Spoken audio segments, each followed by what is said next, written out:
She bought the plantation that had lain abandoned for 20 years, only to discover that its chapel concealed something that would not only change her life, but rewrite the dark history of an entire family. Can you imagine what it's like to start over at 42? A widow with nothing to your name, only to find that the very place where you've staked your last chance holds secrets that powerful men would kill to keep buried. This story really happened back in April of 1923, deep in the Virginia countryside, at a place called St. Cecilia's Plantation. Before we continue, make sure you hit that subscribe button and give this video a like, because what this woman found beneath that chapel will make you question how many truths are still buried out there. What was hidden changed the destiny of entire families, and you won't believe what happened when the powerful tried to silence her. And let me know in the comments what city you're watching from. I love to see how far these stories of survival and resilience travel. It was April 12, 1923, mid-afternoon, when Helen Dawson first laid eyes on the property she had just bought. The horse-drawn buggy bucked violently on the red clay road, every rut jarring her tired bones. The autumn sun was relentless, and the dust kicked up by the horse's hooves clung to her sweaty skin, mingling with the acrid smell of dry earth and sun-scorched grass. The cicadas droned in a deafening chorus that seemed to either celebrate or warn of her arrival. Helen couldn't tell which. In the distance, through a curtain of golden dust, she saw the rusted iron gate of St. Cecilia's plantation. The twisted metal structure shrieked as the driver climbed down to open it, as if screaming in pain after 2 decades of neglect. Helen felt a chill run down her spine despite the heat. She was wearing her plainest dress, grey as the ashes of her former life, and a worn straw hat that had belonged to her mother. She carried a single, battered leather suitcase containing everything she had left in the world. At 42, a childless widow and a former teacher with no future, she was literally betting her last dime on this place that no one else had wanted for 20 years. The driver, a man with a sun-cured face and suspicious eyes, didn't hide his opinion of this city woman's folly. "Ma'am, you sure about this?" he asked for the 3rd time since they'd left the town of Havenwood. "This place, well, it's got its stories." Helen just nodded, a weary gesture from someone who had heard it all too many times and had no energy left to argue. "I'm sure," she replied, her voice attempting a firmness it could not quite achieve. The man shrugged, flicked the reins, and the buggy lurched forward down the overgrown lane leading to the main house. As they drew closer, Helen saw the true state of the property, and her heart sank a little deeper. The manor house was a 2-story construct, its walls once white, but now stained with green mold, peeling paint revealing the brickwork beneath. Windows, with half their panes shattered, reflected the setting sun like blind eyes. The slate roof had visible holes where saplings had forced their way through rotting timbers. The garden, once surely magnificent, was now a jungle of high weeds and strangling vines that swallowed stone statues and a dry fountain choked with black moss. But it was the chapel that drew Helen's attention most. While everything around it screamed of decay, the small stone building to the right of the house remained strangely intact. Its thick, hewn stone walls didn't show the same degree of deterioration. The bronze bell in the steeple still caught the afternoon light with a dull gleam. The stained glass windows, though some were broken, still held shards of coloured glass that cast patches of blue and red onto the stone entrance.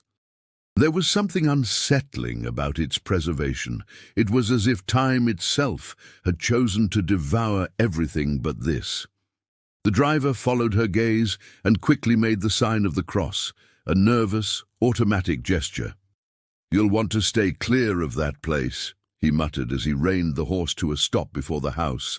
Helen was about to ask why, but the man was already unloading her suitcase in a hurry, clearly anxious to be gone before dark. She paid him what they'd agreed upon, plus a generous tip she couldn't afford, and stood there before the enormous empty house. She listened to the sound of the buggy retreating, the creaking wheels and clopping hooves fading, until the silence of the Virginia afternoon swallowed everything, and Helen Dawson found herself utterly alone for the first time since arriving in the countryside. The wind blew, carrying the scent of pine and something else, something old and damp, like a cellar sealed for decades. The shadows of the trees were already stretching like black fingers toward the porch. Helen took a deep breath, picked up her suitcase, climbed the 3 stone steps cracked by roots, and pushed open the main door, which yielded with a long groan of swollen wood. The inside smelled of mildew, old dust, and abandonment. Light filtering through the broken windows created golden shafts filled with dancing motes. Furniture draped in ghostly white sheets occupied the main hall. A wooden staircase ascended to the 2nd floor, its steps visibly rotten in places. Helen walked slowly, her shoes echoing on the loose floorboards. Every step kicked up clouds of dust that made her eyes sting. She found the kitchen at the back, a rusted wood-burning stove, empty shelves, a sturdy table that looked salvageable. She climbed cautiously to the 2nd floor, testing each step before putting her weight on it. There were 4 bedrooms, all smelling of damp and decay. She chose the smallest one, facing east, where at least the window was intact. She left her suitcase there, sat on the bed that creaked ominously beneath her, and only then did she allow the tears to come. Helen wept silently as the sun set outside, painting the sky orange and purple through the dusty window. She wept for the life she'd had and lost. She wept for the husband she had loved, who had left her alone without warning, without a goodbye, in a stupid train accident on an August morning. She wept for the cozy house in Philadelphia, where she had been happy for 17 years. She wept for the students she had taught with such care at the primary school in the city. She wept for everything that had slipped through her fingers in the last 8 months, like fine sand she couldn't hold. And when she was finished crying, when the tears had dried and night had fallen completely, bringing with it the immense chorus of crickets and frogs, Helen stood up, lit the oil lamp she'd had the foresight to buy in town, and began to unpack her few belongings. Helen's life before this had been simple but dignified. Born in 1881 to a modest Philadelphia family, the daughter of a clerk and a seamstress, she had managed to get an education and become a primary school teacher, a rare and respectable profession for a woman of her time. At 25, she met Arthur Dawson, a railroad man with an easy laugh and calloused hands, who courted her with a charming shyness for 6 months before asking for her hand. They married in a simple ceremony at St. Cecilia's church in 1906, a coincidence of name that now seemed a cruel twist of fate. They rented a small 3-room house near the rail yard. Helen taught children in the morning, Arthur worked the trains, and in the evening they would have dinner together, recounting the small events of their day. They tried for children for years, but pregnancy never came, a quiet sorrow they carried together, but which never managed to destroy the love they felt for one another. Then came August of 1922. Arthur left for work as usual, kissing Helen distractedly on the forehead as she graded papers at the kitchen table. He said he'd be back for dinner. At 3 in the afternoon, a co-worker knocked on her door, his face ravaged with grief. "There was a derailment on the line to Harrisburg, Mrs. Dawson," he said, his voice choked. "Arthur, he didn't make it. It was instant." Helen remembered standing on the threshold, not understanding the words, as if they were spoken in a foreign language. Then came the wake, the funeral, the empty condolences, and then the terrible silence of a house where only one person breathed. She tried to keep teaching, but she could no longer look at the innocent faces of the children without breaking down in tears. She took a leave of absence, then resigned. The pension she received as a railroad widow was pitiful, barely enough to cover the rent. The savings they had were consumed by funeral expenses and debts Arthur had left that she knew nothing about. In January of 1923, the landlord knocked, demanding 3 months of back rent. Helen didn't have it. She was evicted a week later, her furniture sold to pay off part of the debt.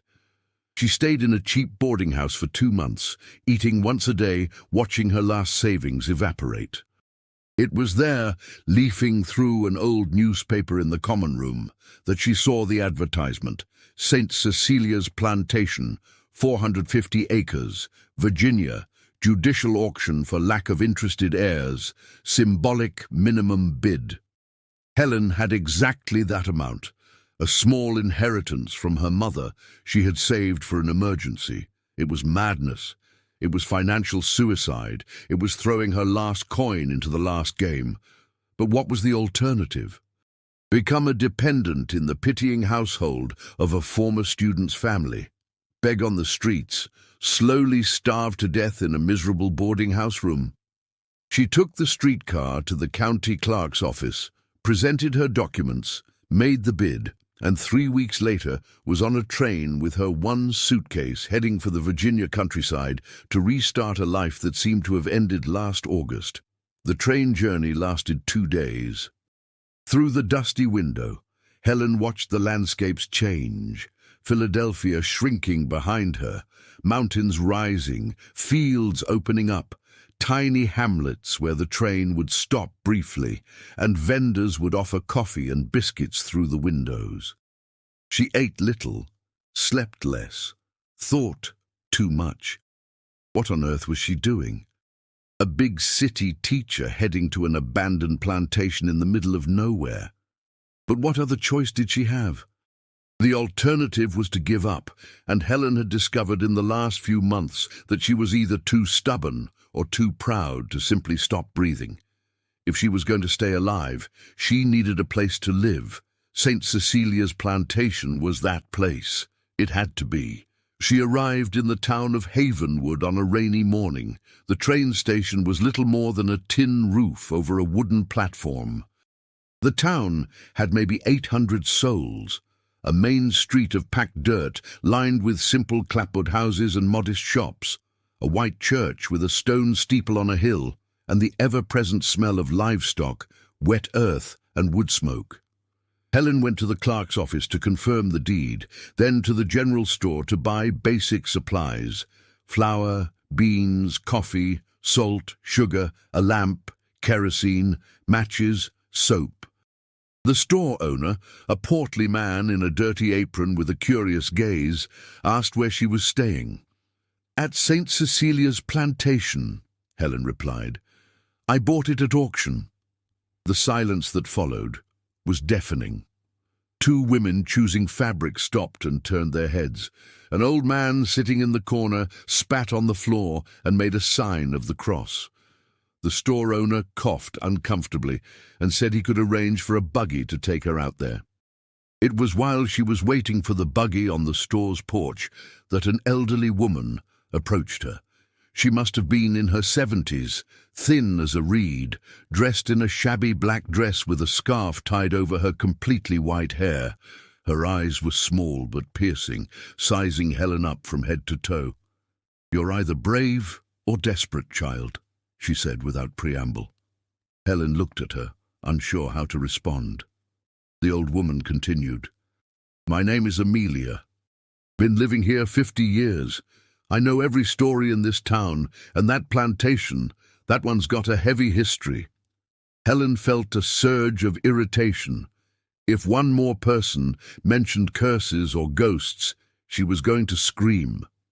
"What history, Miss Amelia?" she asked with forced politeness. The old woman sat on the wooden step of the porch, motioning for Helen to sit as well, and she began to tell the tale. "St. Cecilia's belonged to Colonel Beauregard Travis," Miss Amelia explained, her voice that of someone telling a story told 1,000 times, but that never lost its power. "Rich, powerful, owned half the land around here, built the place in 1850, brought in slaves, planted tobacco, raised cattle. Man went to church every Sunday, donated money, respected by all. But they say he had a dark side. After the war, after emancipation, strange things started happening out there. Hired hands would go to work there and never leave. Whole families of sharecroppers would just disappear. If anyone asked, the colonel would say they'd gone up north for better work, but no one ever heard from them again. Went on like that for years. Then, in 1903, the colonel vanished, just gone. Some say he threw himself in the Blackwater River out of guilt. Others say the devil came to collect his due. His family fled the plantation in the middle of the night, left everything behind, never came back. Since then, no one's been able to stay there. 3 families tried. The first lasted a month, left saying they heard screaming at night coming from the chapel. The second lasted 2 weeks. The wife went mad, started screaming she was seeing chains and blood. The third was a man alone, a brave farmer who said he didn't believe in foolishness. They found him 5 days later wandering the road, his hair gone white, eyes wide, never said a coherent word for the rest of his life.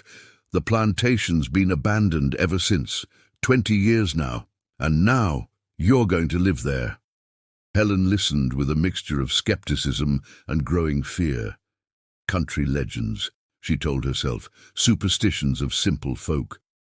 But Miss Amelia wasn't finished. "And be careful of the chapel, miss," the old woman said with absolute gravity. "That place in particular, there's something wrong with it.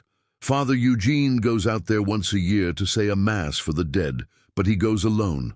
No one else has the courage. They say the floor in there is cold even on the hottest day. They say if you stand quietly inside, you can hear whispers. You're a teacher, an educated woman, you might not believe in such things, but I'm telling you, there are truths that education can't explain." Helen thanked her politely, said she would be fine, and when the buggy arrived, she climbed aboard, relieved to escape the conversation. But Miss Amelia's words followed her all the way to the plantation, and now, lying on the creaking bed on her first night alone in the abandoned house, the words echoed even louder. The sounds of the Virginia night were different from the city noises of Philadelphia. There were no neighbors' voices, no clatter of wagon wheels, no distant sirens. Here it was crickets, frogs, the wind in the tall pines surrounding the house, the creaks of the old house settling, and occasionally a sound that could have been an animal, or a breaking branch, or something else. Helen didn't sleep. She lay there staring at the dark ceiling, the oil lamp on the nightstand casting dancing shadows, every sound making her heart leap. 1,000 times she thought about getting up, grabbing her suitcase, and walking the 7 miles back to town. But to what end? To arrive there and go where? She had burned every bridge, sold everything, spent everything. There was no going back. There was only forward, and forward meant making this plantation work somehow, or dying in the attempt. When the first grey light of dawn began to seep through the window, Helen rose, exhausted but determined. She went downstairs carefully, stepped out onto the grounds, and felt the cool morning air fill her lungs. The faint light revealed the expanse of the property, fields overgrown with weeds, a collapsed wooden fence, an empty corral with a broken gate, a windmill that had stood still for decades, its blades rusted, and the chapel, always the chapel, standing solid against the morning mist like a silent sentinel. Helen decided she would not let country superstitions rule her life. She was an educated, modern, rational woman. Ghosts did not exist. The past was the past. She would clean this house, plant a garden, see if she could get some chickens, and eventually she would turn part of the plantation into a small school for the local children. That was the plan. It had to work. The first week was physical purgatory. Helen woke with the sun and worked until she could no longer lift her arms. She swept, scrubbed, cleaned windows, patched what she could, fixed the well pump which miraculously still worked, and cleaned the wood stove until she could build a fire that didn't fill the house with smoke. Her teacher's hands, accustomed to holding chalk and pens, filled with blisters that burst and turned to calluses. Her back ached so much at night that she would cry softly before falling asleep. But the house began to feel less terrifying, more habitable. She opened all the windows, letting in the sun and air, chased out the bats that had colonized the attic, and shooed away the owls living in the rafters. The loneliness was the hardest part. Helen was used to a school full of children's voices, a bustling market, streets full of people. Here there was none of that, just her, the wind, and the sounds of nature. The neighbors kept a respectful distance. She saw a few farmhands walking along the dirt road that bordered her property, always hurrying, always glancing sideways at the main house, and especially at the chapel. When she waved in a friendly manner, they would return the gesture but never stop. One afternoon, she saw a woman with 3 small children and tried to approach, but the woman quickened her pace, pulled the children close, and practically ran away. Helen understood that it was the plantation itself, its reputation that kept them away. She was the mad woman who had come to live in the cursed place, and no one wanted to be near madness or a curse. On the 6th day, Helen had her first moment of true despair. She was trying to fix a loose floorboard in the hall when the wood gave way under a hammer blow, and her hand plunged through, slicing her wrist on a sharp splinter. Blood welled up, bright red against the dark wood. She pulled her hand back, saw the deep gash, and felt dizziness wash over her. She ran to the kitchen, washed it at the well, and tore a strip from her petticoat to make a makeshift bandage. She sat on the kitchen's dirt floor, holding her wrapped wrist, and thought, "I'm going to die here. I'll get an infection, or I'll fall and break something, or I'll simply go mad from loneliness, and they'll find me weeks later, eaten by rats. What is the point of this? Arthur, why did you leave me? Why am I here?" But she didn't die. The cut healed. Life went on. And on the 7th day, a Sunday, Helen decided she had to do something about the chapel. Not because she believed the stories, but because it was there, solid and functional, when everything else was falling apart, and it seemed a waste not to use it. Besides, she admitted to herself, if she kept avoiding it because of some silly superstition, it would be like admitting she was afraid. And Helen could no longer afford fear. She had nothing left to lose. The chapel door was made of thick wood, locked with a rusty padlock. Helen searched for the key among those the clerk had given her, and found an old, heavy one that might fit. It took 15 minutes of struggling, some cooking oil as a lubricant, and a strength she didn't know she possessed, but finally the lock gave way with a metallic snap. She pushed the heavy door, which opened slowly, groaning on oxidized hinges. The smell that billowed out was of a place sealed for a very long time. Mildew, dampness, and something else Helen couldn't identify. She stepped inside. The chapel was small, perhaps 30 feet long by 20 feet wide. There were 4 rows of solid wood pews, many with cracked seats but still sturdy. A simple stone altar stood at the far end, against the east wall. A dark wooden crucifix hung crookedly above it, a suffering Christ looking down, with painted eyes that seemed to follow anyone who entered. The remaining stained glass windows depicted faded biblical scenes, the Annunciation, the Nativity, the Crucifixion. The floor was made of large, fitted flagstones, dark grey and polished by time and the footsteps of generations. The morning sun streamed in colourful shafts through the broken glass, creating patterns of red and blue light on the dusty floor. Helen took a deep breath. There was nothing frightening here. It was just an abandoned chapel, beautiful even in its melancholic way. She spent the rest of the morning cleaning. She swept away cobwebs, dusted the pews, and tried to straighten the crucifix, but it was fixed to the wall with hardware too strong for her to move alone. It was when she started scrubbing the stone floor with a stiff broom and a bucket of water that it happened. She was scrubbing the large stone in the center of the aisle, directly before the altar, when she noticed the sound was different. The other stones made a solid thud when tapped with the broom handle. This one made a hollow sound. She stopped, tapping it again. Definitely hollow. She knelt, running her fingers along the seam between this stone and the adjacent ones. There was a minuscule, almost imperceptible gap. She took a knife she had brought for scraping and tried to wedge it in the crack. It went in deep. The stone was loose. Helen's heart began to beat faster. It meant nothing. Loose stones in an old building were normal, but something about the difference in sound, the way the gap was too regular, too uniform, set off an alarm in her teacher's intuition, honed by years of spotting things hidden by mischievous students. She tried to lift the stone. It was too heavy. It must have weighed over 100 pounds. She looked for a lever and found a strong piece of wood from a broken pew. She wedged it into the crack and pushed. The stone moved a fraction of an inch. More force. The stone lifted on one side. Helen shoved, and the stone slid aside with the harsh sound of rock grating on rock, revealing pure blackness beneath.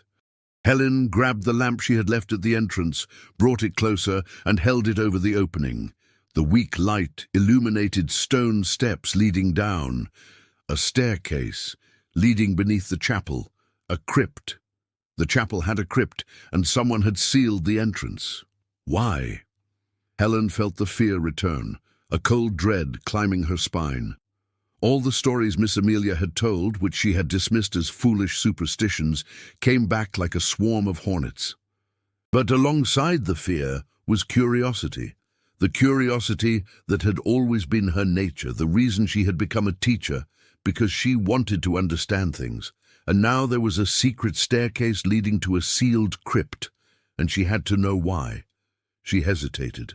The sensible thing would be to get help, to call someone from town, maybe the Father Eugene Miss Amelia had mentioned. But the same stubbornness that had brought her here, that had made her survive the loss of Arthur, that had kept her cleaning this house against all odds, spoke louder. It was her property, her chapel, her right to know what was beneath it. She would just go down for a look, that's all. She took the lamp, tested the stone steps with her foot to see if they were solid, and began to descend. There were 12 steps. Helen counted each one as she went down, controlling the breath that wanted to burst into a panicked gasp. The air grew colder with each step, damper, heavier. It smelled of wet earth, ancient mold, and something else her brain refused to name. When she stepped onto the last step and raised the lamp, its weak light revealed a small space, perhaps 10 feet square, with a low stone ceiling less than 7 feet high. And then Helen saw it, and the scream that tore from her throat echoed off the stone walls. Rusted iron chains were bolted to the wall, and attached to the chains were human skeletons. Not one, several. Complete skeletons, still shackled by their wrists and ankles, slumped in positions of agony, some piled together, others separate, all of them having died right there, chained like animals. Helen dropped the lamp. It hit the dirt floor, but didn't go out, its flickering light continuing to illuminate the scene of horror. She scrambled backward, stumbling up the steps, crawling out of the opening, breathing in ragged sobs. She ran out of the chapel, fell to her knees in the yard, and vomited until there was nothing left in her stomach. She knelt there for who knows how long, the morning sun on her back, shaking uncontrollably. When she finally managed to stand, she stumbled back into the main house, locked herself in her room, and lay on the bed, clutching a pillow and weeping.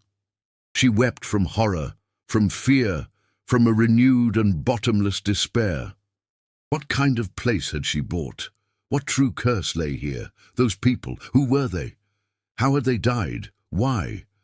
The questions swirled without answers, leaving only the images, the shackled bones, death and suffering, crystallized in the crypt beneath the chapel that was supposed to be a place of peace and salvation. Helen didn't sleep that night. She didn't eat. She lay staring at the ceiling, thinking. In the morning, exhausted and trembling, but with a spark of determination igniting in her chest, she made a decision. She was a teacher. She was an educated woman. She would not run. She would find out the truth. She would go back into that crypt, not with fear of ghosts, but with the courage of someone seeking justice for an old and terrible wrong. Because those people chained down there had been real. They had lived, suffered, and died horribly. And someone needed to know. Someone needed to do something. With the first ray of sun, Helen forced some coffee down her throat, dressed, and returned to the chapel. The opening was still there, the darkness waiting. She lit the lamp with hands that were trembling but firm, and she descended again. This time, prepared, she managed to control the initial horror. She observed methodically. She counted 7 skeletons, 7 lives. The chains were thick iron, the kind used in slave quarters, she recognized from illustrations in history books. In a corner was a rotting wooden chest. Helen approached it, opening the lid, which crumbled into pieces. Inside, wrapped in an oilcloth that had been miraculously preserved, were yellowed documents and a leather-bound book. She picked up the book with a sense of reverence and dread, and climbed back up into the light. Sitting on one of the chapel pews, trembling but resolute, Helen opened the book. The first words, written in an elaborate old-fashioned script, made her blood run cold. "May God forgive me for what I have done, but the silence will no longer let me live. I write this confession with hands stained by a blood that will never wash clean, not in this life." Helen turned the page and began to read the truth that had been buried for 20 years. And she realized, with a mixture of terror and growing resolve, that her life had just changed completely, because truths like this could not remain in the dark. And she, Helen Dawson, the widowed teacher who had gambled everything on an impossible new beginning, had just become the guardian of a secret that powerful people would kill to keep buried. 3 days had passed since Helen discovered the crypt. 3 days in which she had slept less than 10 hours total, eaten only enough to keep from fainting, and read that damn diary so many times that the words began to brand themselves onto her mind like a hot iron. Every entry, every confession, every sordid detail of Colonel Beauregard Travis's crimes was now seared into her conscience. She knew the names, she knew the dates, she knew how each person had died, and she carried this knowledge like a stone tied around her neck, pulling her into depths where she could not quite breathe. The plantation around her continued its silent existence, oblivious to its new owner's torment. The sun rose and set. The birds sang in the trees. The wind blew through the abandoned fields. But Helen felt as if everything had changed. The manor house was no longer just an old building she was trying to restore. It was the backdrop to a historical horror. The chapel was no longer a place of peace. It was a violated tomb guarding secrets that screamed for justice. And she, Helen Dawson, the widowed teacher who only wanted a quiet new beginning, was now at the center of a storm she had not asked for and did not know how to face. For those 3 days, she remained locked away on the property. She did not go to town. She spoke to no one. She just read, reread, and tried to process the magnitude of what she had discovered. The diary began in June of 1865, just after the official end of the Civil War. Colonel Travis wrote with an elegant script that contrasted brutally with the sordid nature of his confessions. In the first entry, he described his decision not to free the 12 enslaved people who worked his plantation. "The Yankees' law is a weakness that will destroy this country," he had written with arrogant conviction. "My property, my right. I will find a way to keep what is mine without the abolitionists from the city meddling in my affairs." And he found a way. The following entries detailed his cruel method with chilling precision. He created a system of debt peonage, forcing the newly freed men and women to sign labor contracts they couldn't read, trapping them in a cycle of servitude that was slavery by another name. He isolated the 12 individuals in a remote part of the plantation, far from the eyes of occasional visitors, and continued to extract forced labor through threats, violence, and psychological terror. Anyone who tried to leave was captured and chained in the crypt he had ordered built beneath the chapel, a place of punishment and a warning to the others. Helen read the names with rising nausea. Benedita, 28, who tried to escape in August 1865 and was chained in the crypt for 3 days without water until she died of dehydration. John Michael, 45, who confronted the colonel demanding the freedom the law had promised and was beaten brutally before being thrown into the crypt with broken ribs, dying of infection 2 weeks later. Maria, only 19, who became pregnant and begged for her baby's life, but the colonel considered the pregnancy an inconvenience to her work and forced an abortion that killed her from blood loss. Joachim, 52, whose body simply could no longer endure years of grueling labor without adequate food, collapsed in the fields and was dragged to the crypt while still alive, where he died alone in the dark. There were 3 more, whose names the colonel never recorded. He simply wrote, "The other 3 were not strong enough. They died of sickness and weakness. They are with the rest." 7 deaths in total between 1865 and 1872. 7 lives exterminated by greed, cruelty, and a sense of impunity. The remaining 5 from the original group managed, according to the diary, to escape in 1872 during a stormy night when the colonel was away. He never found them, writing that they had likely fled to other states where they could blend in with the free population. But the most disturbing entries were the final ones, written between 1900 and 1903. The tone changed drastically. The initial arrogance gave way to growing paranoia, then fear, and finally madness. The colonel began to report hearing screams from the crypt, even though he knew the dead do not scream. "I hear Benedita calling for water," he wrote in April 1901. "I know it is impossible. She has been dead for 36 years, but I hear her, at night, during the day, her raw voice begging for the water I never gave her." In March 1902, "I can no longer sleep.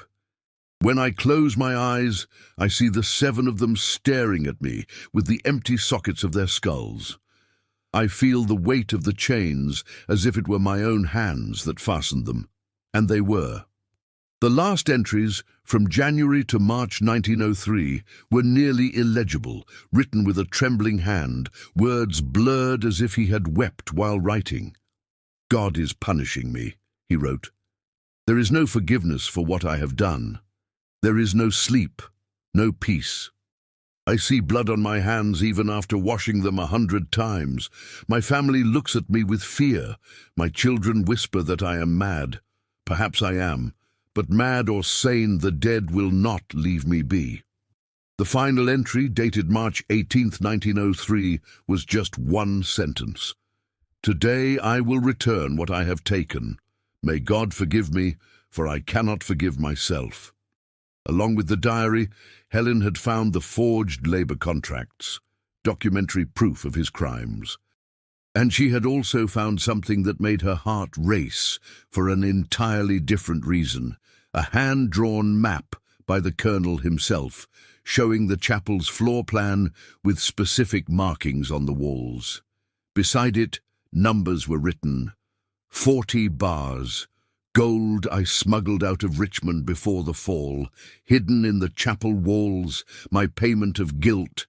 Let it be used to repair the families I destroyed. But how can I repair the dead? 40 gold bars. Helen knew enough about economics to understand it was a considerable fortune, enough to rebuild the entire plantation, enough to live comfortably for the rest of her life, enough to transform her desperate situation into absolute security.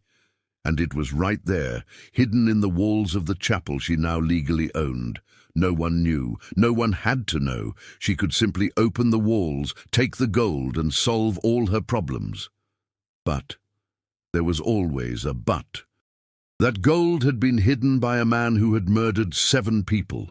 It had been earned with blood, even if indirectly, and there were families, descendants of the victims, who deserved to know what had happened to their ancestors, who deserved justice, however late. Helen had spent the previous night awake, sitting at the kitchen table, the diary open before her, debating with herself. Her education, her moral principles as a teacher who had always taught honesty and justice, told her one thing. Her desperate situation, her urgent need for financial stability, her visceral fear of returning to the poverty of Philadelphia, told her another. She could take the gold and use it to rebuild her life. No one would ever know. The dead had been dead for 50 years. Revealing the truth wouldn't bring them back. It wouldn't change the past. It would only destroy the reputation of a family that might not even know of their patriarch's crimes. But then Helen would look at the names written in the Colonel's trembling, repentant script. Benedita, John Michael, Maria, Joachim, and the three unnamed. And she felt that to remain silent would be to become an accomplice. It would be to extend the injustice for another generation. It would be to choose comfort over conscience. On the morning of the fourth day, Helen awoke with a fever. It was no surprise. 3 sleepless nights, 4 days of eating almost nothing, and extreme emotional stress had all taken their toll. She managed to drag herself out of bed, but the dizziness was too strong. She collapsed onto the floor of her room, leaned against the wall, and realized she needed help. She couldn't carry this alone any longer. The decision was literally killing her. She had to trust someone, but who? She barely knew anyone in town, only the store owner, Miss Amelia, who told the stories, the county clerk, and the priest. Miss Amelia had mentioned Father Eugene, said he went to the chapel once a year, that he knew the stories. Perhaps he was the right person. With immense effort, Helen dressed, tied a scarf over her unkempt hair, and stumbled her way to town. The 7 miles felt like 20. The midday sun beat down mercilessly. She had to stop 3 times to rest in the thin shade of trees by the roadside. When she finally reached Havenwood, she was trembling with exhaustion and fever. She asked a young boy where the priest lived. He pointed to a simple clapboard house next to the church.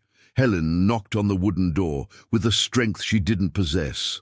The man who opened it was nearly 70, thin as a rail, stooped with age but with startlingly clear blue eyes that assessed her in seconds. Father Eugene Mendez wore a frayed but clean black cassock, had completely white hair cut short, and a soft voice when he asked if he could help. Helen tried to speak, but the words wouldn't come out right.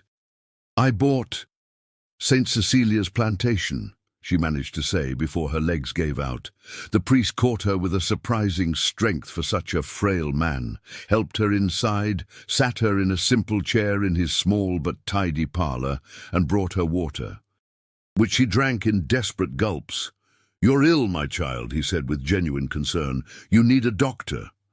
Helen shook her head. "I need help, Father. I found something terrible at the plantation, in the chapel. Something you need to know." The priest's eyes changed. The blue clarity clouded over with something that looked like old pain. He pulled up a chair, sat in front of her, and said in a low voice that carried the weight of decades, "I always knew one day someone would. Tell me." And Helen told him everything. The sealed crypt, the 7 chained skeletons, the Colonel's diary, the crimes, the names, everything.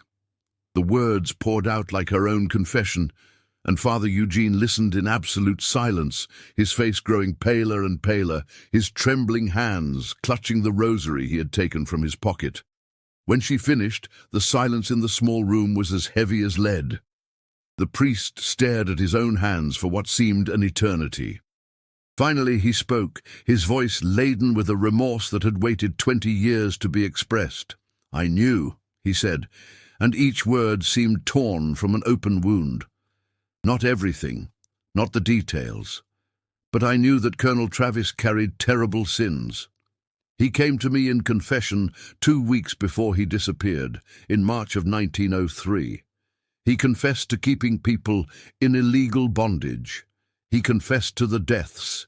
He confessed to the madness that had consumed him.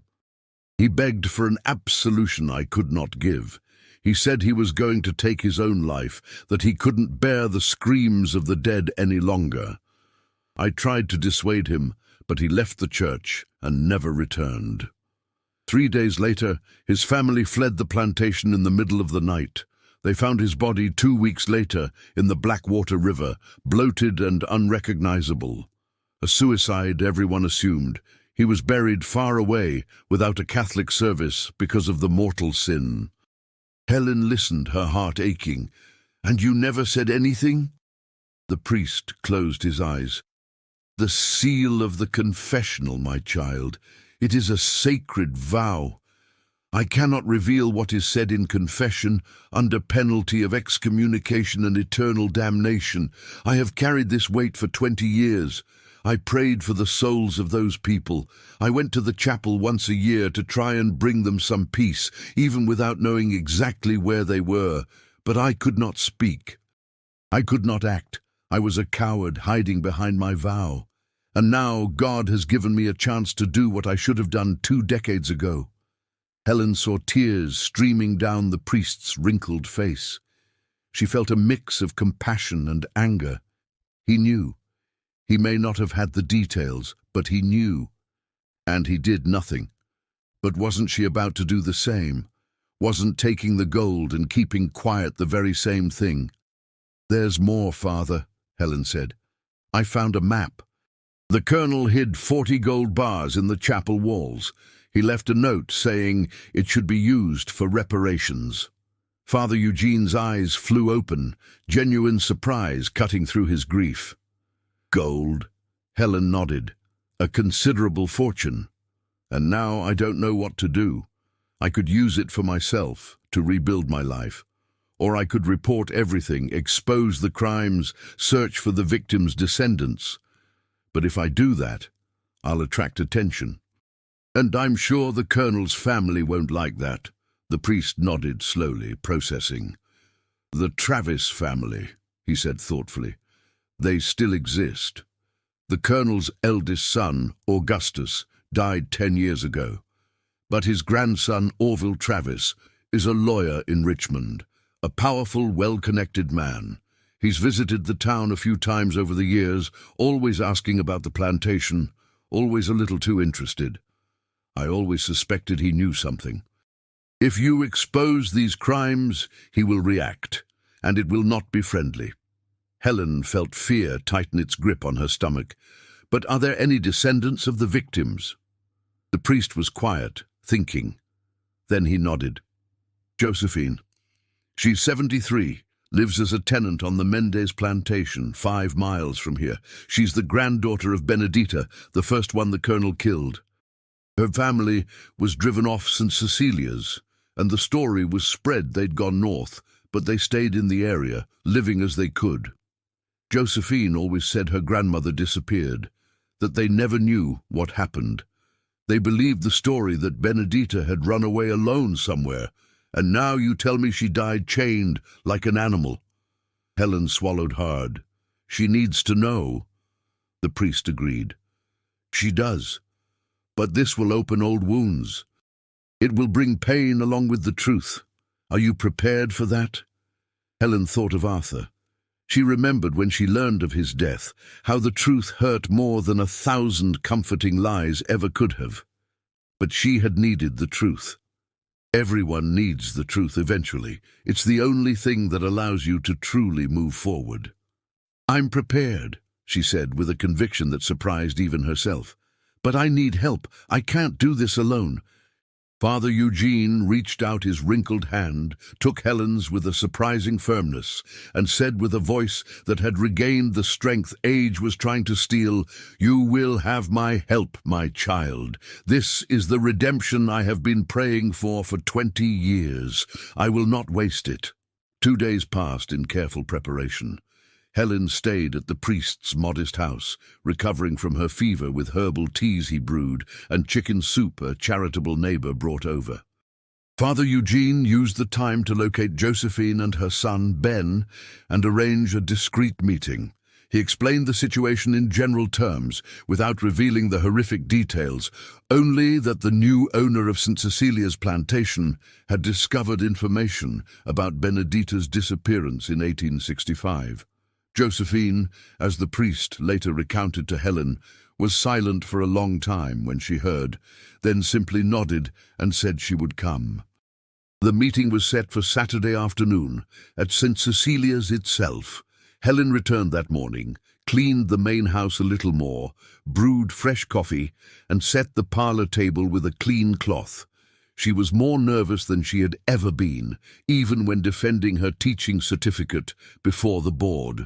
She was about to tell a 73-year-old woman that her grandmother had been brutally murdered. How does one prepare for that? There is no preparation. Only the raw truth and the consequences that would follow. Father Eugene arrived at 3, bringing Josephine and a man he introduced as Ben, Josephine's son, who was about 45. Josephine was small and stooped, her dark skin weathered by decades of farm work, her completely white hair tied in a tight bun, her brown eyes still bright despite her age. She wore a simple, faded calico dress and had the calloused hands of someone who had never stopped working. Ben was tall, muscular and silent, with a serious face that seemed carved from dark wood. Helen greeted them at the door, served coffee, and when they were all seated around the table, she told them everything. She didn't soften it. She didn't hide it. She told them about the crypt, the skeletons, the diary, the names, the circumstances of the deaths. She showed them the diary, let Josephine touch the yellowed pages where the name Benedita was written. Josephine listened without interruption. Tears streamed silently down her wrinkled face, but she didn't sob or cry out, just wept quietly as she heard how her grandmother had died. When Helen finished, the silence in the room was absolute, save for the ticking of an old clock on the wall. Then Josephine spoke, her voice trembling but firm. "I always knew something was wrong," she said. "My mother, Benedita's daughter, she died not knowing what happened to her own mama. She carried that pain her whole life. I carried it too. I always thought Grandma had left us, run off to somewhere better. That hurt, thinking she chose to leave without us. But now I know. She didn't leave. She was taken, murdered by that devil. And that, in some strange way, that's better, because she didn't abandon us. She was a victim, and victims deserve to be remembered." Ben, who had been silent until then, spoke for the first time, his voice deep and controlled, but with an undercurrent of vibrating anger. "What are you going to do with this information, ma'am?" Helen looked at him, then at Father Eugene, then at Josephine. "I'm going to do what must be done. I'm going to have the remains exhumed with dignity. I'm going to give them a Christian burial. I'm going to put their names on headstones. And if I find this gold the colonel wrote about, I will use it for reparations, a school perhaps, or a fund to help the descendants. Something that will turn this evil into something good." Ben nodded slowly. "And the murderer's family? They just going to let this be?" Helen took a deep breath. "I don't know, but I can't stay silent out of fear of them. Your great-grandmother was murdered by that man. She deserves justice, however late." Josephine reached her hand across the table, took Helen's, and squeezed it with surprising strength. "Thank you," she said, her voice thick with emotion, "for giving us her name back, for giving us her dignity back. Benedita. My grandma had a name. She had a life, and now she'll have a grave and the truth. That's more than we've had in nearly 60 years. Helen felt her own tears welling up. "Don't thank me yet," she said. "This could get dangerous." Josephine smiled sadly. "Child, I've lived my whole life on the edge of danger. My family has been sharecropping on other men's land since emancipation. I've buried a husband, 2 children, grandchildren. I know danger, but the truth deserves to be known, no matter the danger." It was at that moment, with the 4 of them sitting around the table sharing an old pain and a fragile hope for justice, that a sharp knock on the front door startled them all. Helen rose, her heart already racing with a bad feeling. She opened the door to find a man she had never seen before. He was tall, dressed too well for the rural county, in an expensive grey suit, polished shoes, and a Panama hat, a cigar held between his fingers.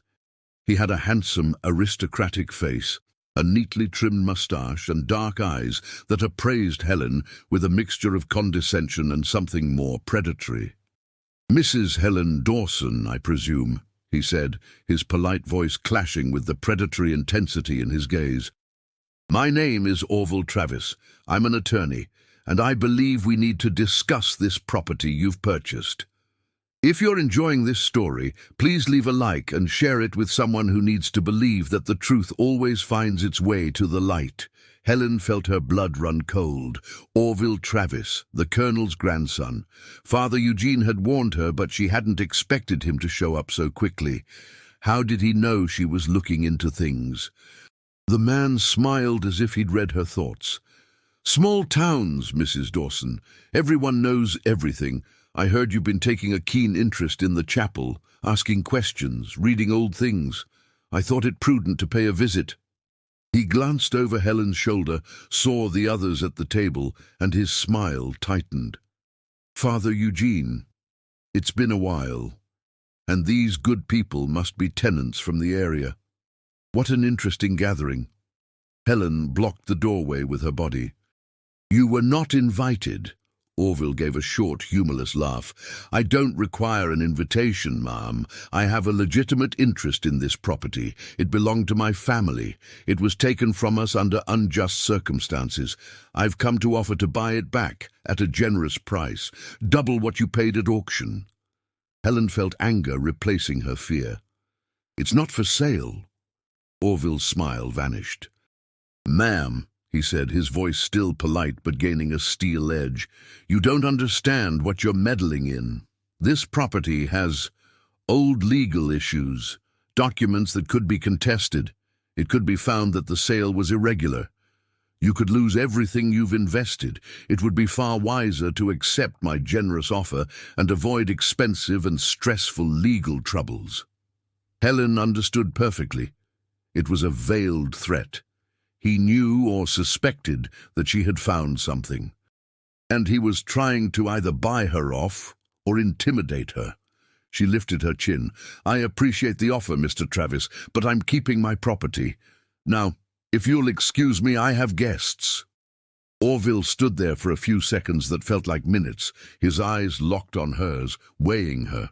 Then he nodded slowly. "I see. You want time to think. I'll give you a week. After that, things will become more complicated for everyone."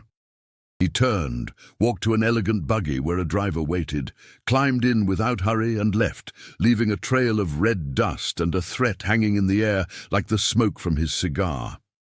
Helen closed the door and leaned against it, breathing deeply to control her trembling. When she returned to the parlor, she saw that Father Eugene was pale. "He knows," the priest said.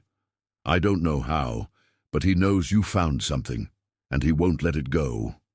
Ben stood up, his expression hard. "We can't let him scare Mrs. Dawson. My great-grandmother deserves justice." Josephine agreed. "The boy is right. But we have to be smart. This Orville has power, money, connections. We need irrefutable proof and legal protection before we expose anything." The next 5 days were a blur of feverish preparation. Helen, aided by Ben and 3 other men he brought from the community of local tenant farmers, began the discreet work of documenting everything. They photographed the crypt using an old camera the priest borrowed from the town's only photographer. They copied the main pages of the diary. They hid the original documents in a safe place that only the 5 of them knew. Ben, who revealed he had worked in construction for years, examined the chapel walls and confirmed there were hollow spaces where the map indicated, but they all agreed not to open them yet. First the truth, then the gold. Father Eugene drafted a formal document attesting to the discovery, with all their signatures as witnesses. He took a copy to the county clerk for official registration, ensuring there was dated proof. He also sent a detailed letter to the bishop of the diocese in Richmond, reporting everything and requesting ecclesiastical guidance and protection. Helen wrote a letter to a lawyer in Philadelphia she knew from her teaching days, an upright man who helped poor families, explaining the situation and asking for legal advice on how to proceed. During this time, Helen and Josephine spent hours talking. The old woman told stories of her family, how they lived after emancipation, the hardships, the humiliations, the degrading work they accepted to survive. Helen told of her own life, the loss of Arthur, the loneliness, the desperation that had brought her here. They discovered they had more in common than not. They were both survivors. They had both lost people they loved. They were both trying to find dignity in a world that didn't make it easy for women, especially women alone. It was Josephine who suggested what to do with the gold if they found it. "A school," she said, her eyes shining. "A school for children like my grandbabies and great-grandbabies who have to work from the time they're small and never learn to read. If you're a teacher, you can teach them. You can take that dirty gold and turn it into a clean future." Helen felt something ignite in her chest. Purpose, not just to reveal an old crime, but to create something new and good, to transform a legacy of death into a legacy of life. "Yes," she said with growing conviction, "a school. We'll build a school." But the 5-day deadline Orville had given them passed all too quickly. On the night of the 5th day, as Helen was in the house reviewing documents by lamplight, she heard the sound of horses and voices. She got up, went to the window, and felt true fear for the first time. 6 men on horseback were surrounding the house. In front, mounted on a sleek black horse, was Orville Travis, his expression no longer polite. Behind him were men who were clearly hired muscle, rough types with guns visible at their belts. Orville dismounted, walked up the porch steps, and pounded on the door. "Mrs. Dawson!" he shouted, his voice shedding any pretense of courtesy. "Playtime is over. I've come to collect what is mine. You will hand over any documents, any objects you found on this property, and you will sign over the deed. Now!" Helen locked the door, her heart hammering against her ribs. "I'm not giving you anything," she yelled back. "This property is mine, and what I found here is proof of the crimes your grandfather committed, crimes the world is going to know about." Orville laughed, a cruel sound. "Crimes? My grandfather has been dead for 20 years. There is no crime that can be judged. There is only the reputation of a respectable family that will not be tarnished by a meddling schoolteacher who doesn't know her place." He signaled to his men. "Break down the door." Helen backed away, looking for something to defend herself with, but she knew she stood no chance against 6 armed men. It was then that she heard other sounds, voices, many voices, and the light of torches approaching from the road. Ben appeared, running, with at least 15 men behind him, local farmhands armed with scythes, hoes, and clubs. Behind them, walking quickly despite his age, was Father Eugene. Ben positioned his men between the thugs and the house. "We're not going to let you touch her," he said, his voice firm. "She's protected." Father Eugene climbed the steps and stood beside Orville. "My son," he said, his voice carrying the authority of decades in the priesthood, "what you are doing is a crime. Trespassing, threatening, attempted extortion. I am a witness. We are all witnesses." Orville glanced around, calculating. His 6 hired guns against 15 angry farmers and a respected priest. The odds were not good. He backed down, but his eyes promised this was not over. "You will all regret this," he said in a cold voice. "I have powerful friends. The sheriff, the judge, the law. I will make you lose everything." He mounted his horse, his men did the same, and they rode off, leaving the threat hanging in the air. But the farmers didn't disperse. Ben organized a watch, 2 men always on guard at the property, taking shifts. Josephine brought food. Other women from the community brought blankets, coffee, and help. Helen realized she was no longer alone. She had allies, she had a community, and that changed everything. 2 days later, Sheriff Arthur Gaines showed up at the plantation. A middle-aged man with a graying mustache and an immaculate uniform. He carried an official document. "Mrs. Dawson," he said in the tone of a man performing an unpleasant duty, "I have a court order to cordon off this property for an investigation into irregularities concerning the purchase. You have 48 hours to vacate the premises." Helen took the document and read it quickly. It was signed by a judge she had never heard of. "This is fraudulent," she said. "My purchase was legal, registered at the county clerk's office." The sheriff shrugged. "Not my business, ma'am. I just follow orders, 48 hours. When he left, Helen sat on the porch step, feeling the weight of defeat. Orville had used his connections. He had forged a court order. He was going to evict her legally, and she had no resources to fight an entire system. Father Eugene sat down beside her. "It's not over yet," he said softly. "We have 48 hours. We can do a lot in 48 hours. Helen looked at him. "What?" The priest smiled, the first time she had seen him truly smile. "We can open those walls and document what's inside. If there really is gold, if there really is additional physical proof, that changes everything, and we can make it all public before he can shut us up." That night, under the light of lamps and torches, the group gathered in the chapel. Ben, with borrowed tools, began to carefully open the wall where the map indicated. The old mortar was brittle. It gave way after half an hour of careful work, and there, wrapped in oilcloth that had preserved them for decades, they were gold bars. Helen counted as Ben removed them, one by one, laying them on the chapel's stone floor. 40 bars, exactly as the colonel had written. Each one bore a mint stamp, a fortune that rendered everyone silent, just staring, processing the magnitude of the discovery. Josephine broke the silence. "My great-grandmother died to keep that man's secrets. And now his gold will give a future to her great-grandchildren and so many others. It's justice, even if it's late." Helen nodded, but her mind was already racing. "We need to photograph everything, document it all, and get the word out before Orville finds out. Father, can you send urgent telegrams to the newspapers in Richmond and D.C.? The more people who know, the harder it will be to silence us." The priest agreed. "I'll go right now." "Ben, can you hide the bars somewhere safe?" Ben nodded.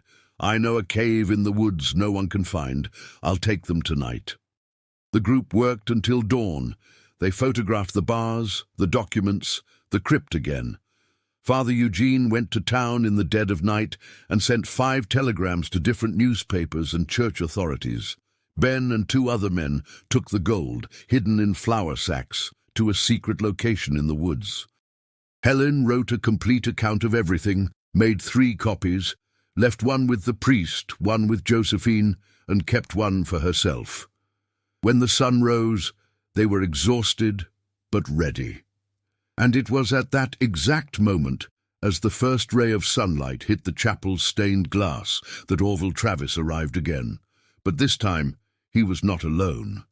He had brought Sheriff Gaines and 8 other men. He had come to arrest Helen for theft, trespassing, and fraud. He had come to take everything by force, legally, using the system that had always protected men like him.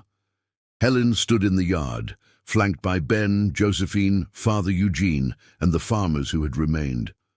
Orville stepped down from his buggy with a triumphant smile. "It's over, schoolteacher," he said. "The sheriff is here to arrest you.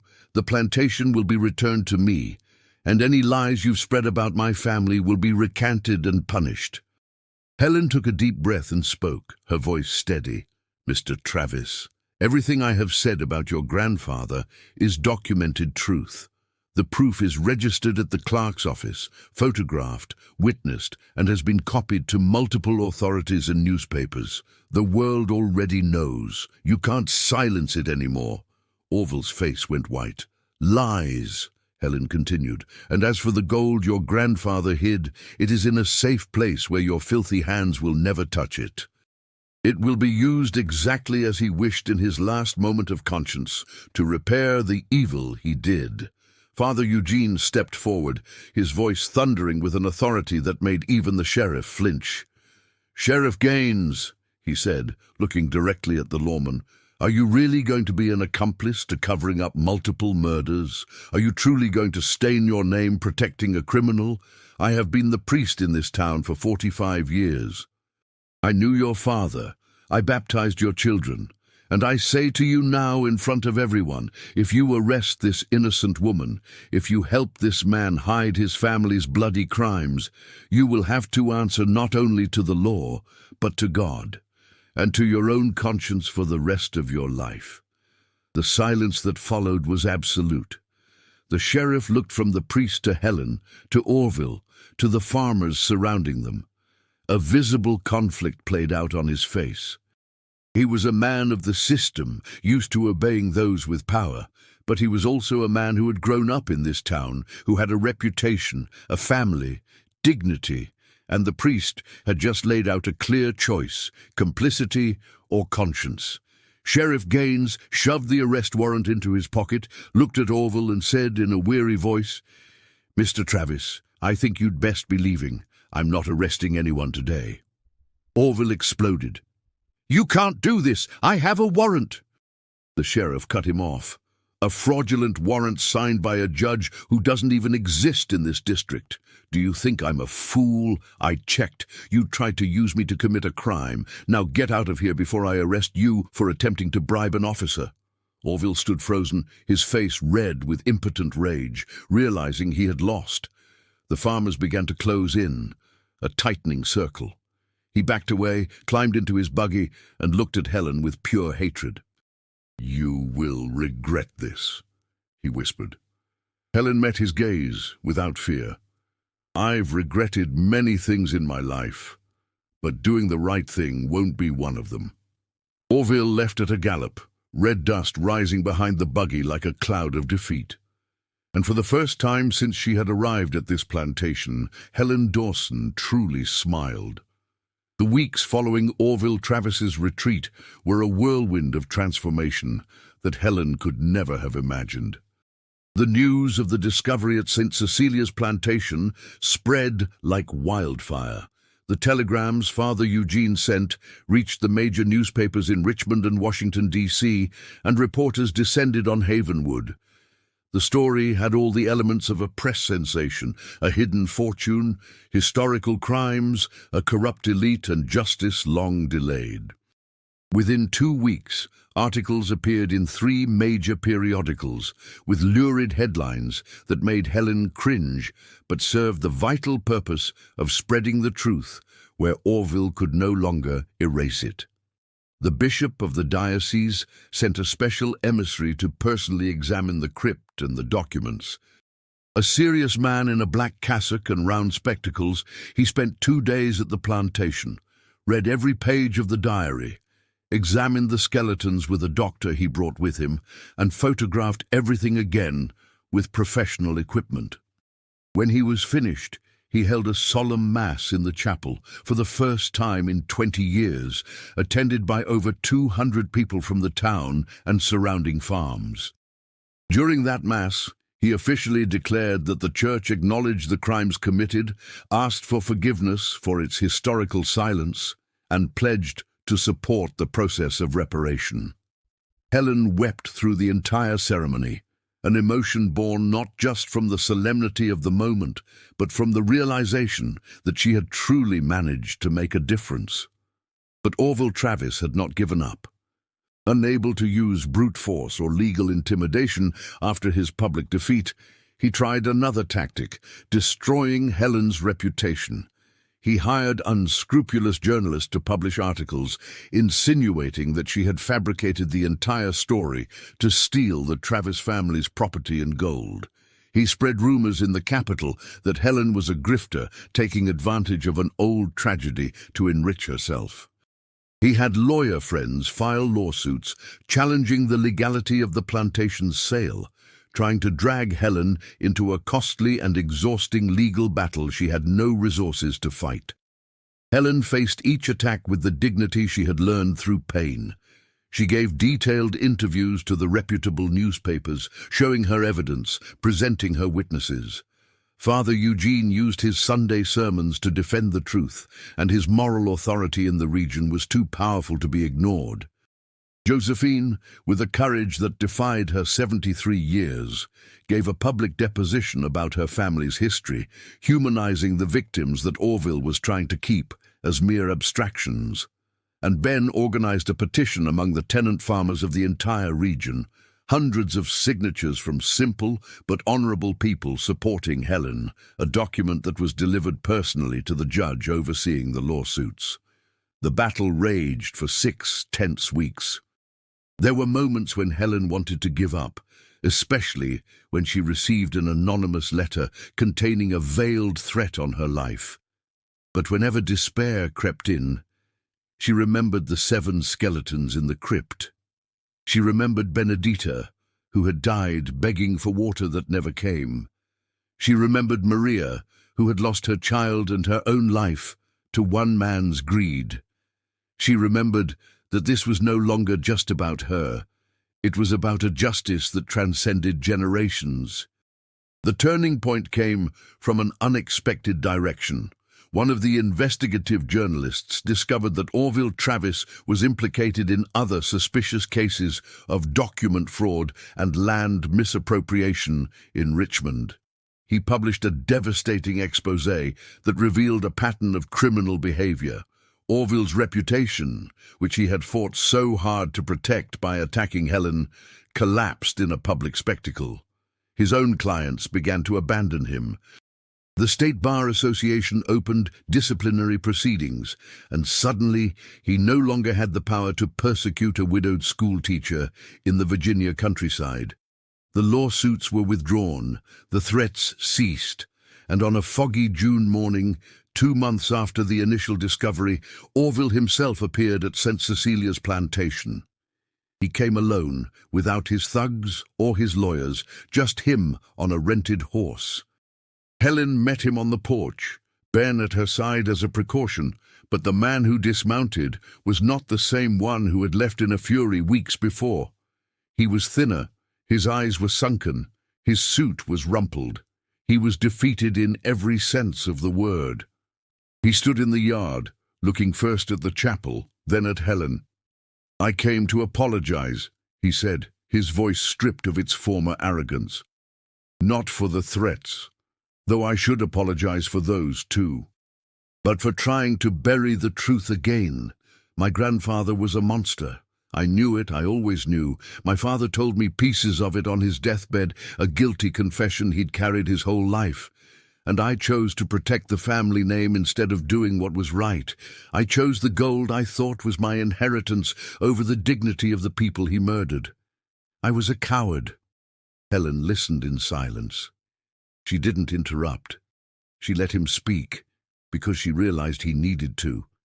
"I don't expect forgiveness," Orville continued, "but I wanted you to know that you did what I should have done. And for that, I am ashamed." He turned to leave, but Helen called out to him, "Mr. Travis." He stopped. She walked down the porch steps, approached him, and said something that surprised even herself. "Your grandfather, in his last days, he tried to do what was right. He left the gold for reparations. He wrote down the truth. He felt remorse. It was too late. It was not enough. But it was something. You can do the same. You can choose to be different from him. It's never too late to do the right thing." Orville looked at her, his expression a mixture of surprise and something like gratitude. He nodded slowly, mounted his horse, and rode away. Helen never saw him again, But months later, she read in a newspaper that he had given up practicing law and was working as a teacher in a school for poor children in the outskirts of Richmond. Redemption, it seemed, takes many forms.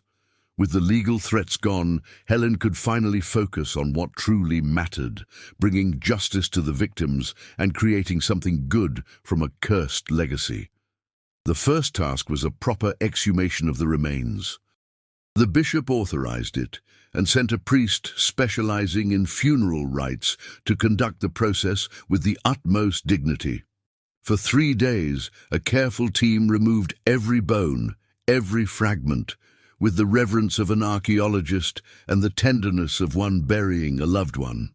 The iron chains were removed, documented and stored as historical evidence. The skeletons were placed in simple but dignified hardwood coffins, each with a bronze plaque engraved with the names they knew: Benedita, John Michael, Maria, Joachim. The 3 unnamed were given plaques that read, "Unknown, but not forgotten."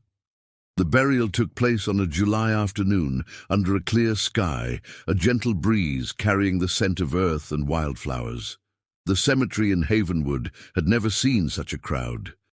More than 500 people came, from distant farms, neighboring towns, even from Richmond, tenant farmers in patched but clean clothes, respectable landowners acknowledging a historical injustice, journalists documenting the event, church authorities, and at the center of it all, Josephine and Ben, representing the victims' families, finally able to mourn their dead properly after decades without a grave or the truth. Father Eugene delivered the funeral mass with a voice that trembled with emotion. He spoke of God's justice, which is slow but certain, of the truth that always emerges, no matter how deep it is buried, of the redemption possible even for the worst sinners if there is genuine repentance, and of the courage of one woman who could have chosen comfort and silence, but instead chose the discomfort of the truth. When he finished, when the 7 coffins were lowered side by side into graves in the most beautiful corner of the cemetery, under the shade of a flowering dogwood tree, there was not a dry eye among them. If this story is touching your heart, you know what to do. Like, subscribe, and share it with someone you love. Helen placed flowers on each grave, white roses she had bought with money she didn't have.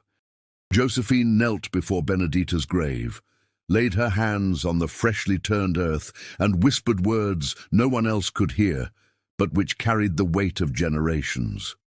Ben stood tall, his face impassive, but for the silent tears that streamed down it. And as everyone began to disperse, Helen stayed behind, looking at the 7 graves, feeling something like peace for the first time since she had arrived in this land. But a proper burial was only the first step. The second was deciding what to do with the gold. A week after the funeral, Helen called a meeting at the house. Father Eugene, Josephine, Ben, the bishop's representative, Sheriff Gaines, who had completely redeemed himself by becoming an unexpected ally, and 5 leaders from the tenant farmer community all attended. The 40 gold bars lay on the table, their value assessed by an expert from a Richmond bank as enough to buy 10 plantations the size of St. Cecilia's. Helen opened the meeting. "This gold was hidden by a criminal," she said, looking at each person. "But he left instructions that it be used for reparations. It is not mine. It doesn't belong to anyone here. It belongs to the victims. And since they can no longer use it, it falls to us to decide what they would do if they could." Josephine spoke first. "My great-grandmother could not read. She died not knowing how. My mother could not read. She died not knowing how. I cannot read. I will die not knowing how. But my grandchildren, my great-grandchildren, they can learn. If there is one thing this gold can do, it is to give education, to give choices, to give a future that was denied to us for generations." Ben agreed. "A school, not just any school, a real school, where a sharecropper's child can learn even if his daddy needs him in the fields. a school with a dormitory for those who live far away, with food for those who are hungry, with clothes for those who have none, a school that doesn't turn away a black boy for being black or a poor girl for being poor, a school that teaches every child they have value. The others nodded. The bishop's representative offered the institutional support of the church. Sheriff Gaines promised to help with the legal paperwork. The community leaders guaranteed that their people would contribute volunteer labor to the construction. Helen felt a lump form in her throat. Then it's settled. We will use the gold to build and maintain a school here at St. Cecilia's plantation, which will cease to be a place of death and will become a place of life. And the school will be named the St. Cecilia School in honor of the victims, with a permanent memorial in the chapel to remember what happened so that it is never forgotten. Everyone agreed. And at that moment, in that modest room with simple but honorable people, a project was born that would change the entire region. The following months were a frenzy of work. Helen sold 5 of the 40 gold bars to a bank in Richmond, providing enough capital to begin construction. She hired a master builder recommended by Father Eugene, a serious man who brought a team of 10 masons, carpenters, and smiths. The project was ambitious, a main building with 6 classrooms, a dormitory with capacity for 30 boarding students, a large dining hall, a kitchen, a small but functional library, and a house for the teachers. The community's contribution exceeded all expectations. Farmhands came on Sundays after church to help with construction. Women prepared meals for the workers. Landowners donated lumber, slate, and cement. Merchants in town gave enormous discounts on materials. Children carried bricks, water, and tools. It was as if the entire region had adopted the project as its own, and in a way, it had. Because everyone knew someone who had suffered a similar injustice. Everyone had a story of an enslaved ancestor, of stolen dignity, of denied opportunity. The St. Cecilia School was not just a school. It was a symbol of collective repair. Helen worked alongside the laborers, planned every detail, and ordered books for the library from Philadelphia. She hired 3 young, dedicated teachers she found through an advertisement in a pedagogical journal. She designed a curriculum that included literacy, mathematics, history, geography, natural sciences, and practical workshops in agriculture, sewing, and carpentry. It was a school that prepared students for the real world, not just for exams far removed from their reality. The chapel was fully restored, but kept as a memorial. The crypt was sealed with a thick pane of glass, allowing it to be viewed but preventing access. Explanatory plaques told the full story, not softening the crimes, but also showing the possibility of redemption. The iron chains were mounted in frames on the wall, a physical reminder of the horror. And on the altar, where once there had been only a crooked crucifix, there was now a large bronze plaque with 7 names engraved and a sentence Helen had written. In memory of Benedita, John Michael, Maria, Joachim, and 3 whose names time has erased, but whose lives will matter forever. May this chapel that witnessed horror now be a witness to hope. 6 months after construction began, in January of 1924, the St. Cecilia School opened its doors. The inauguration was a day-long celebration, a mass in the morning celebrated by the bishop himself, who came specially for the occasion. A blessing of the building, speeches by dignitaries, a musical performance by the first 40 enrolled children, singing a hymn Helen had taught them, and a community feast where each family brought a dish, a long table set up in the yard under the shade of the trees, food shared in abundance by hundreds of people. Helen, now 43 but looking younger than when she had arrived, gave a brief speech. She wasn't good at public speaking, but the words came from her heart, and that was enough. "This school is not mine," she said, her voice reaching everyone despite its quietness. It belongs to you, to every child who will learn here, to every family who will see their child read for the first time.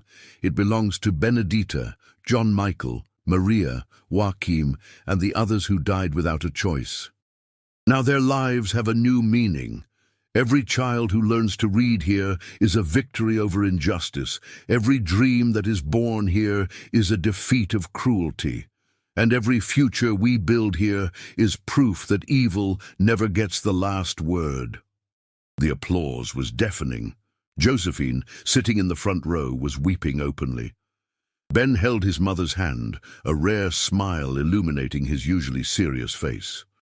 Father Eugene was wiping his glasses, fogged by tears that a man of God felt no shame in shedding. And the children, 40 children from 6 to 12 years old in simple but new uniforms provided by the school, looked around with eyes shining with possibility. The first few months of the school were challenging. Helen discovered that running a school was very different from teaching in one. There was the logistics of meals, discipline, parent relations, financial administration, and building maintenance. She learned by doing, making mistakes, and correcting them. The teachers she hired were dedicated but inexperienced with the realities of rural life. They had to adapt their methods, create new approaches for children who spent half their day working and arrived at class exhausted. But slowly a routine was established. The boarding students adapted to the dormitory, forming deep friendships. The day students began to show progress in their literacy. Parents who were initially skeptical started to see the value when their children could read signs in town, do the math at the general store, and explain things they had learned about the world. The school gained a reputation. Families from more distant farms began asking for places. Ben, who had initially only helped with construction, revealed a talent for management. Helen hired him as the plantation manager, responsible for overseeing the agricultural production that sustained the school. He proved to be a natural administrator, organizing the planting of a garden that supplied vegetables for the dining hall, raising chickens for eggs, and negotiating the sale of surplus produce, which generated additional income. Under his management, St. Cecilia's plantation, once a symbol of death and neglect, became a model of sustainable production. Josephine, despite her advanced age, insisted on working in the school's kitchen. She said that cooking for children who were learning was a joy she had never known, and she had a special way with them, a universal grandmother who comforted them when they were homesick, told them stories when they were sad, and celebrated their small victories. The children called her Grandma Josephine, and she beamed every time she heard it. Helen found a purpose she hadn't felt since Arthur's death. She woke before dawn to prepare lessons. She taught during the day with a renewed passion, watching children absorb knowledge with a hunger that her students in Philadelphia never had, because they had always taken their education for granted. Here, education was a hard-won privilege, and every student treated it like a treasure. At night, Helen would grade papers, plan the next day, and fall into bed exhausted but fulfilled. She no longer had time for loneliness. She no longer had space for pain. She had purpose, and purpose healed wounds that time alone could not. 2 years passed like this. In January of 1926, the school celebrated its second anniversary with exciting news. The number of students had grown to 120. 3 students from the first class, now literate teenagers, had found jobs in shops in town, a first step toward a better life. 2 girls who had learned to sew in the workshops were working as seamstresses' apprentices, earning their own money for the first time. One boy, who was particularly gifted in mathematics, had received a full scholarship to attend a secondary school in Richmond, an opportunity that would have been impossible before St. Cecilia's existed. But the most significant change was intangible. The town itself had changed. The tenant farmers, who had once been invisible, stooped under the weight of poverty and lack of choice, now walked with a different dignity. They knew their children would have opportunities they never had. They knew the cycle of forced ignorance was broken, and that changed everything. Conversations in town were no longer just about the weather and the harvest. They were about what a son had learned in school, about a book a daughter was reading, about dreams that were beginning to seem possible. Helen, now 45, her hair greyer but her posture straighter, her health better, her gaze clearer, became a respected figure not just in the town but in the wider region. She received invitations to speak in other cities about the educational model she had developed. Newspapers published articles about the transformation of St. Cecilia's plantation. Education officials came to visit, impressed by the results. They offered her positions in Richmond, with salaries much higher than what she earned at the school. She refused them all. Her place was here. Her purpose was here. Father Eugene, now 73 and in fragile health, often said that he had lived to see the redemption he had prayed for. The transformation he had witnessed at St. Cecilia's was the answer to 2 decades of guilty prayer. He spent his afternoons at the school, telling Bible stories to the children, offering blessings when asked, simply being present. He said that this place, which had been the stage for the greatest sin he had ever known, had become the stage for the greatest grace. Josephine, at 75, finally learned to read. Helen taught her personally, in private lessons after the children were asleep. It was a slow, difficult process, an elderly brain resisting new connections. But Josephine was stubborn. And one afternoon in March of 1926, she read an entire sentence written on a piece of paper, all by herself, for the first time in her life. The sentence was, "Benedita was a brave woman who deserves to be remembered." Josephine cried so hard she soaked the paper. Helen cried with her. Ben, who was watching, stood in the doorway with tears running down his hard face. It was a small but monumental victory. 75 years to read her first sentence. But she had read it, and that mattered. At the end of that year, a letter arrived from Philadelphia. It was from a former teaching colleague, sharing news and asking how Helen was. She mentioned that the school where Helen had worked had been closed due to lack of funds, that the neighborhood had changed, that nothing was the same. Helen read the letter sitting on the porch of the main house, looking out at the yard where children were playing during recess. She realized she felt no nostalgia. Philadelphia seemed like a previous life, lived by a different person. That Helen, the desperate widowed teacher who had bet her last savings on an abandoned plantation, no longer existed. She had been transformed by the truth she had discovered, by the fight she had waged, by the purpose she had found. She looked around. St. Cecilia's plantation was no longer a place of death. It was a place of abundant, noisy, joyful life. The chapel was no longer haunted by silence. It was visited daily by students who learned its history, who touched the exposed iron chains and promised never to be complicit in injustice. The main house was no longer empty. It was a home. Helen shared it with the 3 other teachers, and at night they would talk about their students, laugh about the day's events, and plan future lessons. It was a chosen family, built on a shared purpose. Helen wrote back to her friend in Philadelphia. She told her everything. The discovery, the fight, the school, the transformation. She ended with a sentence that summarized her journey. "I came here thinking I was lost. I discovered I was just looking for a place where I could truly matter. I found it." In March of 1927, on a foggy morning like the one on which Helen had discovered the crypt 4 years earlier, Josephine passed away in her sleep. She was 76, her body tired from decades of hard labor. But she died knowing the truth about her grandmother. She died having seen her great-grandchildren attend school. She died having learned to read. She died with her dignity restored. The funeral was immense. The school closed for the day. All 120 children followed the procession to the cemetery. She was buried next to her grandmother, Benedita, their graves side by side under the dogwood tree. Helen placed flowers on both graves and whispered her thanks for having known such a strong woman. Ben took his mother's place as the living symbol of the transformation.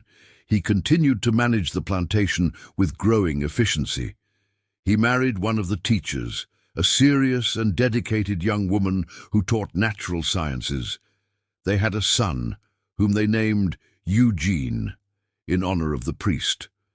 And when the boy was born, healthy and crying lustily, Ben brought him for Helen to hold. "He's going to get an education," Ben said, his voice firm. "He's going to have everything I didn't, and he's going to know the story of his great-great-grandmother. He's going to know that the blood running through him is the blood of a survivor, a fighter, a victor." Helen held the baby, looked into his tiny face, and thought, "This is the true victory, a new generation growing up knowing their worth." Father Eugene died in 1928, at 78, peacefully in his sleep. His last request was to be buried in the town cemetery, near the 7 graves that had finally received justice. Helen mourned him as she would a father. He had been her ally, her mentor, her confidant, her moral compass when she wavered. Without him, she likely would have failed. The new priest who came to replace him was young and idealistic, deeply impressed by the school. He promised to continue his predecessor's legacy. The following years brought continued growth. By 1930, the St. Cecilia School had 160 students, 6 teachers, and a statewide reputation. 40 former students were employed in better jobs than their parents ever had. 10 were studying in secondary schools. 2 girls had won scholarships to a normal school on their way to becoming teachers themselves. The cycle was completing itself. The children who were taught would become the teachers who taught the next generation. Helen, now in her early 50s, her hair almost completely white, her body still strong from constant physical work, her gaze serene with a hard-won peace, often sat in the restored chapel. She would look at the memorial, read the names, and think of the improbable journey that had brought her here. A desperate widowed teacher buying an abandoned plantation, discovering a buried horror, fighting against the powerful, creating a school with blood-stained gold, transforming a legacy of death into a legacy of life. She thought of Arthur sometimes, but the sharp pain had softened to a gentle ache.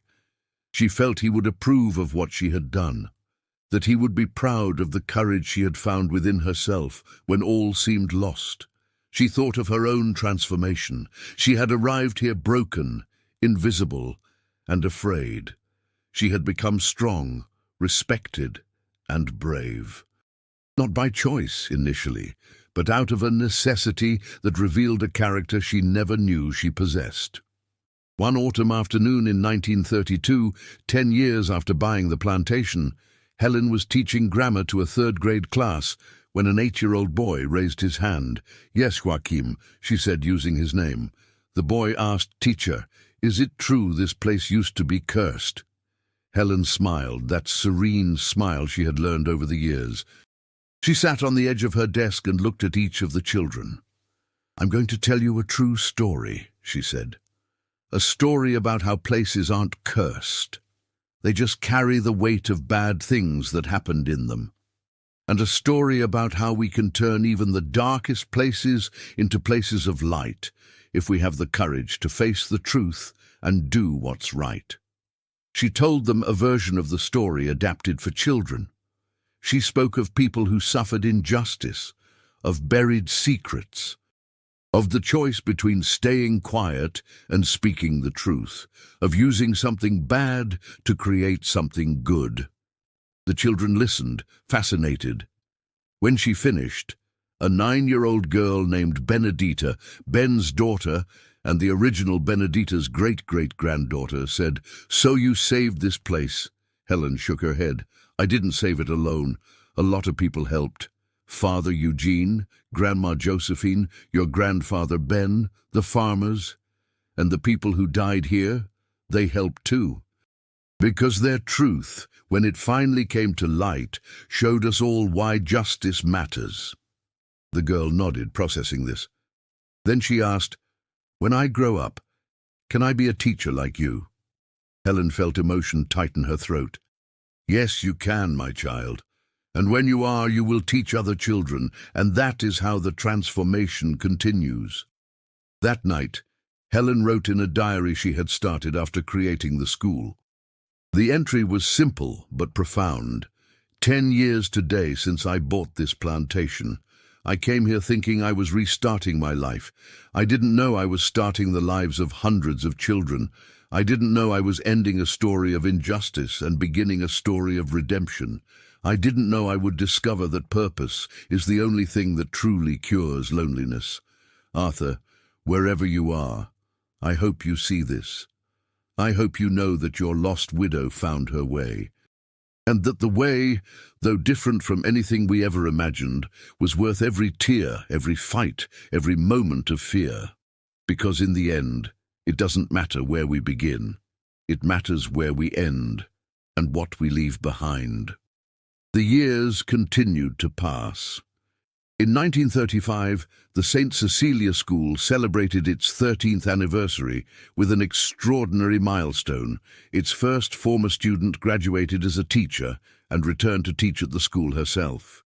Her name was Anna, a girl who had entered the first class at age 6, now a 19-year-old young woman who had completed normal school enrichment with honors. When she walked into the classroom for the first time as a teacher, not a student, and Helen watched her command the room with a confidence that came from someone who knew the value of education because she had lived without it, Helen knew the circle was complete. The plantation around them thrived. It was no longer abandoned, frightening and avoided. It was the heart of a community, a landmark, a place where the impossible had been made possible. Occasional tourists came to see the memorial chapel. Newspapers published follow-up articles over the years about the ongoing transformation. University students did research on the educational model. Politicians used it as an example in speeches on land reform and rural education. But for Helen, the best recognition didn't come from the outside. It came from the children who learned, grew, and were transformed. It came from the parents who thanked her with choked voices because their son had gotten a job that would change the entire family. It came from the letters former students sent, telling of their successes, small but monumental for those who came from nothing. It came from the peace she felt when she walked the property and saw life where there had been death, hope where there had been despair, light where there had been darkness.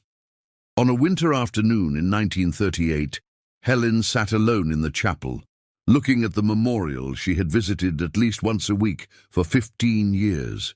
She was 57 now. Her body was tired but content. She thought of the 42-year-old woman who had descended those hidden stairs, discovered a horror, and had to decide what to do.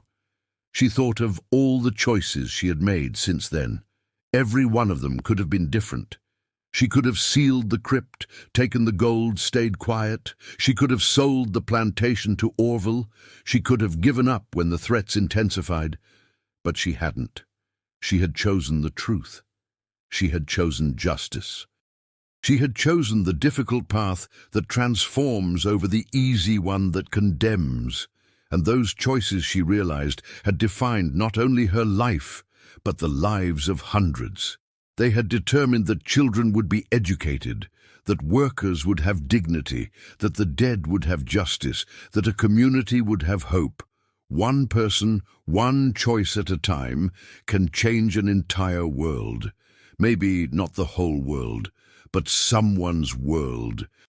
And when enough people do that, when enough right choices accumulate, transformation happens. Helen looked at the 7 names engraved in bronze. Benedita, she said aloud to the empty chapel. John Michael, Maria, Joachim, and the three without names. I hope you know that your deaths were not in vain. I hope you can see, wherever you are, that the evil you suffered was transformed into a good that continues to grow. I hope you have peace." She fell silent, and for a moment she could have sworn she felt a peaceful presence around her. Not frightening, just a presence. As if in approval, as if in thanks, as if they could finally rest. The sun was beginning to set as Helen left the chapel. She crossed the yard where the children were playing in the last recess of the day. Their laughter echoed, pure and free, a sound that property hadn't heard for 20 years before she came, and that now it heard every day. She climbed the steps of the main house, turned and looked around.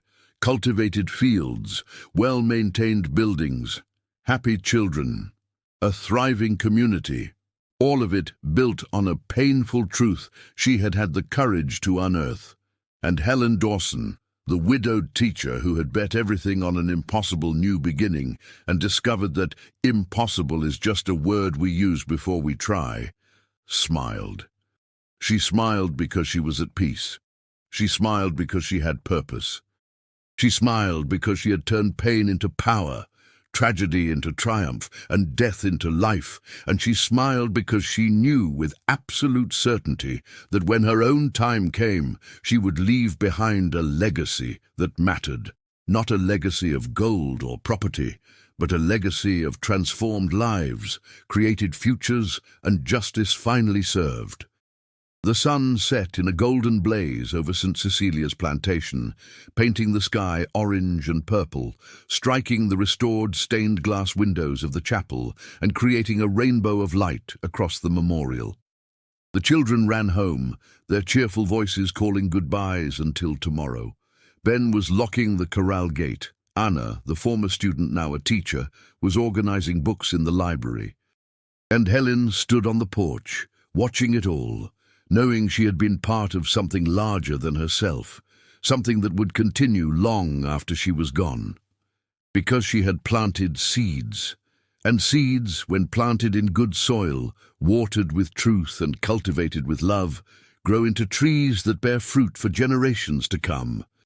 Thus St. Cecilia's plantation, which had lain abandoned for 20 years when Helen bought it, which had guarded dark secrets for decades, which had witnessed horrific crimes and complicit silences, became a place where truth defeated lies, where justice defeated impunity, where hope defeated despair, and where love defeated hate. Because sometimes all it takes to turn darkness into light is one person with enough courage to light the first candle. And Helen had lit not just a candle, but a bonfire that illuminated an entire region and would continue to burn bright and warm, warming hearts and lighting paths for all the generations to come.